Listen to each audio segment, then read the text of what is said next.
So, hello, what's up mga guys? So, yung ginawa ko nga dyan, hinati ko muna sa 4 na session yung buhok ko bago ko i-apply yung ribbon cream step 2. Hindi ko na po napakita yung video sa inyo kung paano ko ginawa yung step 1 dahil gabi ko po yung ginawa tapos inabot po ako ng madaling araw ng alauna. So, ngayon ko palang i-apply yung step 2. So, ayan, wala pa akong masyadong gamit. Disclaimer, hindi po ako professional. Ginagawa ko lang po ito sa sarili ko. So, ayan, tinalihan ko na lang siya. Pero, hindi ko pa rin napaplantya nung nilagay ko yung step 1. Pero, tuwid na siya. Ayan. Talian natin. Yan, sa likod. So, ayun nga, sobrang hirap na ginagawa to sa sarili. Kasi wala kang katulong. Kaya, ako na lang, tiis ganda. Yan. Masyado ng yung buhok ko, damaged kasi nga may patong-patong siyang kulay, tsaka bleach. Kaya siguro ito yung pinakamahirap na ginawa ko, yung magriba ng buhok. So, ayan, kukuha lang tayo ng pansapin sa likod. Sabihin ko nga sa inyo, hindi ako professional. Wala pa ako masyadong gamit para sa sarili. Siyempre marami tayong pinaglalaanan. Kaysa naman sa mga gantong bagay. Akin lang, kasi napagastos na ako sa Brazilian last month. Kaya, hindi naman siya naging okay. Hindi naman niya napatuwid yung buhok ko. Kaya, ito ang gagawin ko. So, ayan. Ilagay ko ganyan.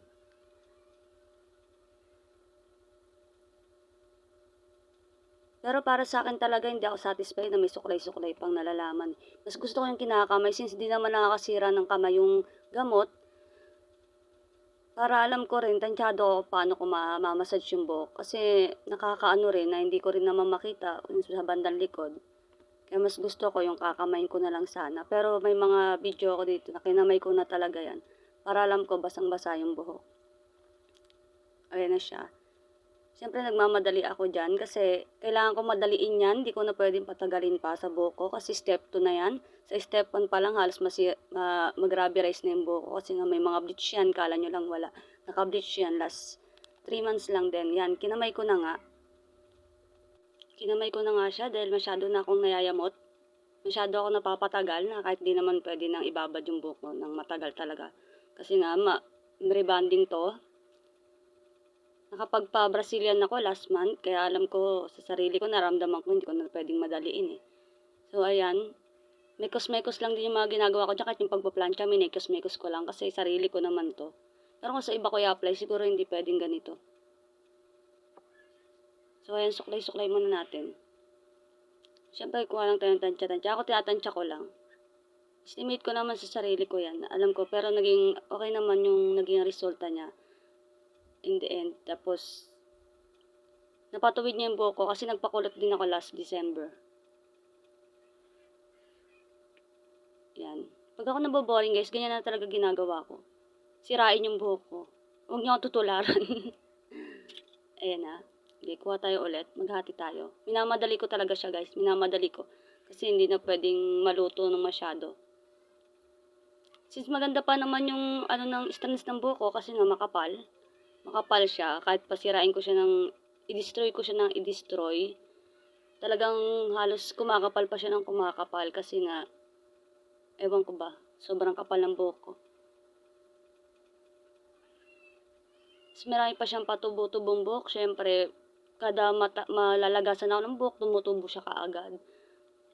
Yun yung gusto kasing maibaba doon. Kaso, hindi naman din napababa ng Kaya okay lang. At least, naging okay naman yung buhok ko. Kung makikita nyo nga nung mga nakaraan, talaga namang nung wala pang di pa ako gumagamit ng mga treatment. Apaka-breezy na ng buhok ko. Bukod sa kinulot kasi yon, naka-bleach din. Grabe, nangarag talaga siya. Tapos ang kapal pa ng buhok ko. Tapos hindi ba siya ganyang kahaba noon? Buti nga, mabahaba na siya. So, ayan na. Patapos na ako dito. Yan, kinapalan ko na rin. Kasi, ito, hindi na to pwede kasi ito yung pinaka-ibabaw na. Yung top ng buhok natin. Ayun, makikita nyo yung kulay. Ayun yung pinaka-maraming bleach. Kaya, hindi to pwede masyadong sapian ng rebonding cream. Ayan. Ang ginanyan ko na lang yan.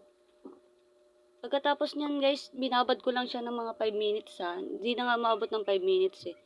Kasi ayoko, baka pag magkaputol-putol na siya. Ayun, kinakapakapaka pa kung saan pa yung mga tuyong banda. Yan. Kinapalan ko na yan guys kasi yung pinakamaraming yan, halos baka ma-damage na. Nag-rubber kasi nung una. Pero inagapan ko lang, hindi ko na lang sinuklay-suklay. Kasi pagka guys nag-rubber na yung buhok mo pagbasa pa, lalo lang magpuputol-putol. Malambot pa kasi yun. Kaya dapat din nyo talaga sinusuklay pagka ganun. So ayan, pasensya na kayo, madilim pala sa bayan. Kasi ako lang din ako gumamit ng ring light. Ang aga-aga niyan guys, siguro alas 8, pagmulat ng mata ko. Since di ko siya na-apply kagabi kasi alauna na ako natapos sa step 1. Tapos wala pa akong blower. Kaya ayan. Tiis ganda sa pagpapatuyo, tapat-tapat sa electric fan. Di bali nang masira ulo, ganun. Basta maganda buhok. So ayan. Tinatapos ko na siya dyan. Ayan, minamadali ko na talaga. Kasi first time ko tong gagawin sa sarili ko. First time ko lang din magre-ribbon. Ayaw ko talaga ng ribbon, pero talaga ako, napilitan ako kasi sobrang hindi na maganda yung buhok ko. Sobrang pangit na niya. Yan. Ganyan ko na rin yan. So guys, to palang na to. Sa parting to guys, nabanlawan ko na siya. Binalawan ko siya ng maayos. Yung talagang tipong halos di ko na makapa na sobrang dulas niya. Kasi delikado na guys, delikado. Hindi na healthy yung buhok ko, kaya yan. Minamadali ko na rin yan kasi Diyos ko po, ilang oras na naman ako nagpatuyo niyan ng buhok. Sa sobrang kapal niyan. Kaya nyo halos di nyo makita yung mga niyan. So ayan, suklay. Sinuklay ko lang siya ng saglit. Hindi ko na siya pinatagal kasi ayan, nalaglag yung hikaw ko. O guys, nagkandalaglag yung mga hikaw ko niya, nasuklay ko. Hindi ko na hinanap. Wala na, nawalis na siguro yun. Buti na lang, hindi yung isa lang nalaglag, dalawa. Di same sila. Bibili na lang ulit ako. So, ayan. Mekos-mekos pagsusuklay natin dyan. Pero ayan na, kitang-kita naman kahit basa pa. Kasi nung nakakulot pa ako, pag basa pa, makikita nyo talagang wave-wave pa siya eh. Yung kulot niya, nandun pa rin talaga eh. Diba, makikita nyo naman talaga pag curl yung tao. Pag basa, maganda yung kulot. Pero pag tuyo na, gumagarag na. So, ayun na. Nagsasalita na ako niyan. Ayan. Binoise-cover ko na lang guys kasi chismosa ako sa sa point. Marami na akong kwento. Ayan. So, ayun na. Tuwid na siya. Gaya nga ng step 1, yung i-apply ko pa lang yung step 2, di ba? Tuwid naman na siya. Ang ganda na ito guys. Hindi ko to ipopromote. Hindi ko to pinopromote dito, pero ang ganda niya. Surely nyo lang, yung mga nakabits dyan, hindi nyo talaga ibababad ng matagal. So, ayun guys, ito na nga, nagpapatuyo na ako ng buhok. So, ito, ipapakita ko sa inyo kung paano ko nga ito pinapatuyo gamit yung electric fan. So, ayan, hawi-hawiin lang natin. Hindi ko na sinusuklay ha, ayoko suklayin. So, ginaganyan-ganyan ko na lang. Pero, ayan, kitang-kita naman yung resulta niya. Medyo basa pa nga lang, kaya hindi nyo makikita yung pagka-shiny niya. So, ayan. Sabi ko nga dyan, parang kahit di ko na planchahin kasi, yan, tuwid naman na nga siya. So, ayan, for the hawi. For the hawi tayo, for today's video, yun. Hindi ko na alam, para akong luki dyan. So, sabi ko nga dyan, sa part na yan, huwag nyo napansinin yung mga nakasabit na paniki. Alaga namin yan. Char. So, ayan. Oh, teka lang. Baka may makita kayo. Chot. So, ayun, nauurat na nga ako. Medyo nayayamot na ako sa part na yan kasi nga ang tagal niya. Sa sobrang kapal ng buhok ko, ang hirap niyang patuyuin. Ayan. Ayan na nga, ganyan siya kakapal. So, hindi pa yan sa lahat. Ayun pa, meron pang naiiwan sa baba. Kaya hirap siya patuyuin guys. Inabot talaga ako ng magpatuyo. Halos 2 oras na nakatapat lang sa electric fan. So, ayun, for the tawa. Kinakausap ko lang din yung sarili ko dyan. Char. Yan. Joke lang, kayo kausap ko dyan. So, binoise over ko na ulit kasi pag hindi ko binoise over, wala kayong maiintindihan sa sinasabi ko. Joke. So, eto na. Nagkwento na naman ako ng talambuhay, nagmamaganda. Yan. So, ayun na siya. Ayun nga, yung parting yan, yung medyo shiny na yan, medyo tuyo-tuyo na siya, pero hindi pa rin talaga 100% tuyong-tuyo siya. So, bali, napapatuyo ko, yan pa lang yung side na yan na, hindi pa yung kabilang side. ayan pa lang talaga, as in wala pa yung ito, yan, wala pa pati yung sa likod. Sobrang kapal nga niya guys, hirap na akong patuyuin. Hindi pa ako bumibili ng blower kasi marami pa akong paglalaanan sa pera. May mga anak tayo, hindi tayo pwede maging maluho. Kaya nga mas pinili ko na lang na i-DIY sa sarili ko kaysa gumastos pa ako. So, ayan. Ayan na nga siya, yung result niya, kahit di pa siya napaplancha. Yan. Hindi pa siya masyadong tuyo, pero ang ganda na ng bagsak niya. So, yun sa likod, di pa rin, basang-basa pa. So, pinaka nahihirapan akong patuyuin sa parte ng buko, yung likod. Pero yan kasing tuyo na yan, madali lang siya kasi manipis lang din na parte. Ayan. Ayan. Sige, hawi lang ng hawi. Yan, hindi ko na siya sinusuklay gaano. Ayoko siyang sinusuklay since basa siya, malambot yung buhok. Baka magkaputol-putol. So, ayan, wag-wag lang tayo ng wag-wag dyan. Wag masyado kasi baka masugat yung scalp naman natin, eh, mahapde. Mahapde yun, guys. So, ayan, nagkukwento na nga ako dyan. Nagkukwento-kwento ako. Pero wala naman, alam ko naman walang may pakialam sa kwento ko, char. Kaya binoise over ko na lang, kinover ko na lang to. So, ayan. Agad si madam nyo, ayan. Dahil lamusan lang yan, kaya mukhang ano yan. Pero kung hindi, naglalangis yan. So, ayan. Ganyan tayo ng ganyan. Wala tayong magawa. Ang tagal niyan, guys, inabot. Nagsimula ako ng 8, di ba? Alas 8. Alas 10 na yan, guys. Bali, nakapagplantya ako, alas 11 na. Natapos ako ng 12:30. Kung hindi ko pa memikos-mikusin yung ginagawa ko, guys, wala talaga. Ang hirap niyan sa parte na wala kang kompletong gamit pero okay lang. Kaya naman natin magtiis. So, ayan. Sige. Ang dami kong kwento dyan. Bla bla bla bla bla bla ganun. Ang dami ko siya sabi. Since boring din naman ako. So, ayan na, ayan. So, ayan, unti-unti na siya natutuyo. Guys, kung napapansin nyo, kumikintab na rin siya. Yan. Medyo pantay na rin yung medyo tuyo niya. Hindi pa rin 100%, pero, ayan, may kita naman. Kulang na lang yan ng plancha. Pa-planchain na lang yan, guys. Pero ang ganda-ganda talaga ng epekto niya. Kahit pa naka-bleach ako, awa ng Diyos, na-arouse ko rin to. Na-arouse ko yung pagre-reban sa sarili ko kahit alam kong alanganin. Nakasa na lang ito ng loob, guys. Patigasan ng mukha. Diyos. Joke lang. Yan. Tapos may tinuturo pala ako sa part na yan. Yan. Ay yung pinakabandang, ayun. Parang kala nyo panot. Hindi yung panot, guys. May baby hair siya na hindi talaga siya mahaba since bata pa ako. So, eto. Ayan. Kaya parang biak yung bangs ko na yan. Kasi ganun nga siya. So yun, kwento-kwento na naman ako. Sabi ko nga sa inyo, sa haba ng kinain kong oras, ang dami ko nang naikwento. So ayan, konti na lang, mapapatuyo ko na yan. Ayan na siya. Sige, hawi na hawi, sige, hawi na hawi. Yan, ang ganda na nga niya. Sabi ko nga yan, parang ayoko ng planchahin kasi tinatamad na talaga ako. Masyado nang nakakapagod. So, ayun no, ang ganda niya, no? Mukha ko lang yung pangit dyan, guys. Kasi wala na akong, hindi ko na kailangan pa mag-ayos. Maganda na ako, ba't ba ako magme-makeup jar? Tapos, ayan. Sabi ko nga, pag ako nagka-pera, magpapa-eye-cut ako, chas. Yan. Parang pangit kasi ng mata ko. Pangit na pangit ako sa mata ko, guys. Sabi ko pa nga dyan, para dalawang talukap ko, tapos baba. Kasama yung eye bags. So, ayan.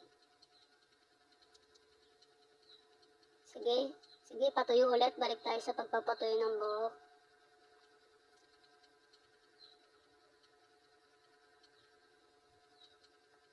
Balik na tayo sa pagpapatuyo dyan ng buhok. Pero advice ko lang po talaga sa inyo, sa mga new beginner na mag-riba ng buhok, lalo na pagkabago pa lang yung bleach nyo, tsaka yung kulay nyo.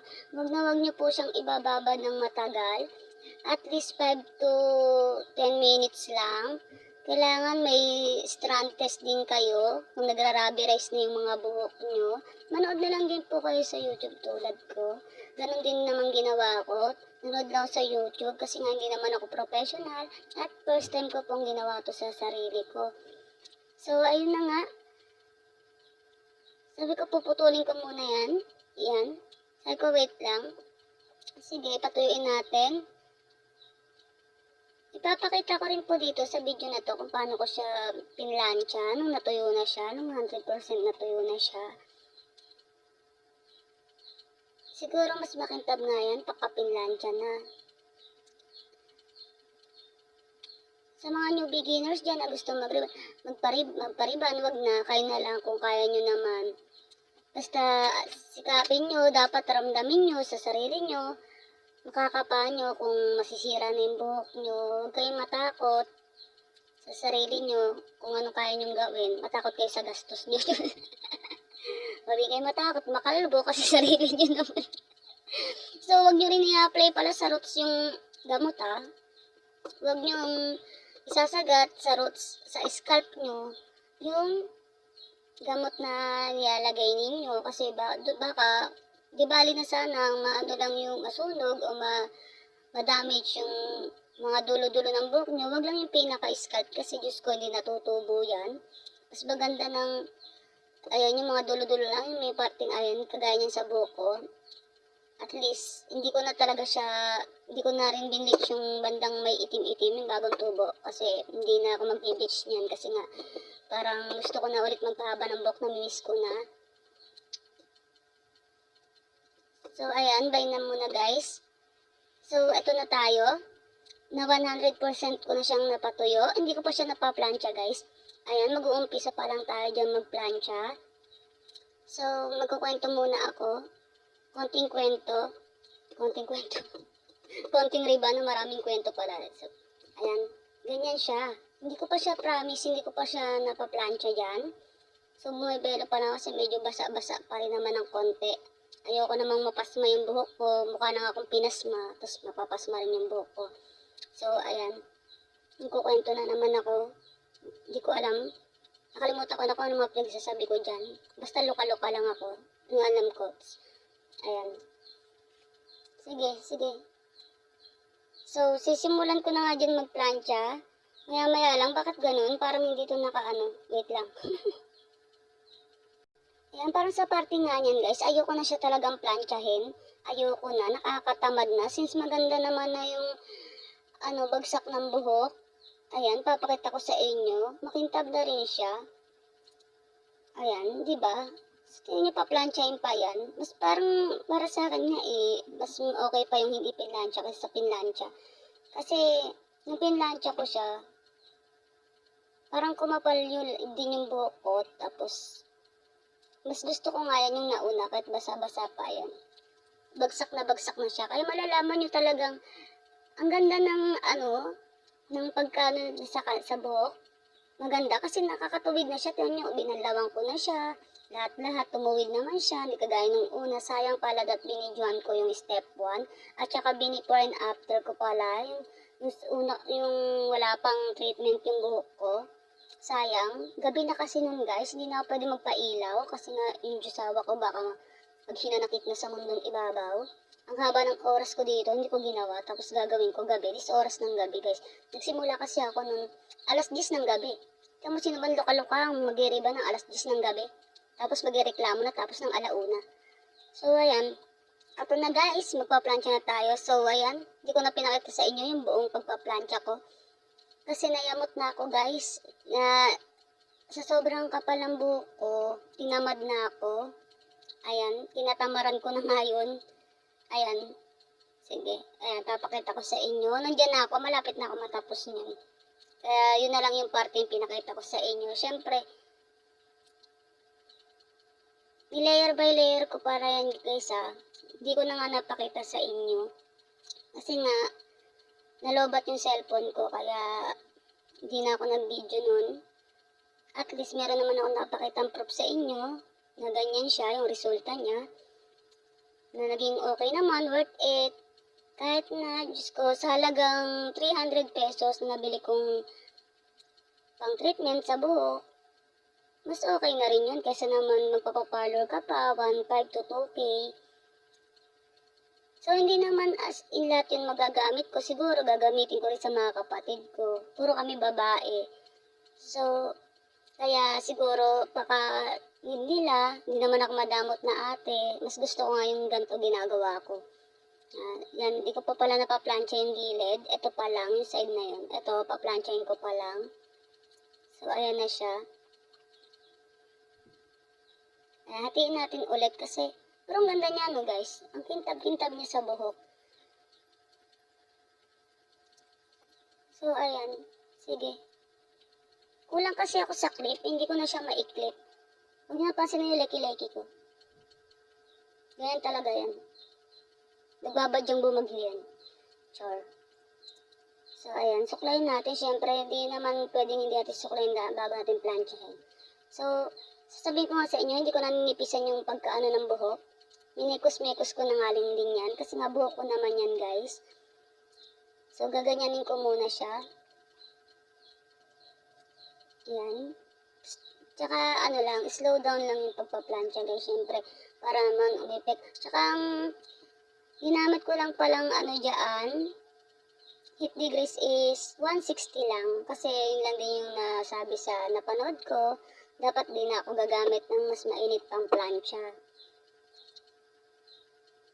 Pero okay naman din. Kasi baka lalong masira na yung buhok ko. So, ayan na siya. Ginaganyan ko na siya. Bakit ang bagal nito? Hindi naman to naka-speed. So, ayan nga guys. Ayan na ako. Sa kabilang side na ako. Oh, ganda. Parang prinsesa. May corona. Joke. Ayan. Wala hawi-hawi na tayo niyan. Nagkukunting kwento, syempre. Wow. Madlang people. Mabuhay. So, ayan. Malapit na rin naman ako matapos dyan, guys. Papakita ko na lang sa inyo yung outcome o kung paano naging okay yung buhok ko.